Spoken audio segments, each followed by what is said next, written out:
Hello বন্ধুরা, আমি একটা জিনিস দেখাবো। আপনারা একটু সুন্দরভাবে দেখেন, একটু খেয়াল করে বুঝতে পারেন কিনা। আমার পিছনে কিন্তু দুইটা জমি আছে। দেখেন, এই একটা জমি এবং এই একটা জমি। এই জমিটার পার্থক্যটা কি?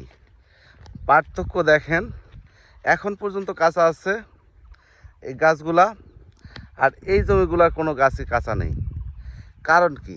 কারণটা হলো আমার এই জিনিসটা দেখানো যে আমার সর্বপ্রথম যখন আমাদের পেঁয়াজ হয় তখন কিন্তু আমার এই পেঁয়াজটা সবচেয়ে খারাপ ছিল, এবং এই মাঠের মধ্যে অন্যান্য পেঁয়াজগুলো ভালো ছিল।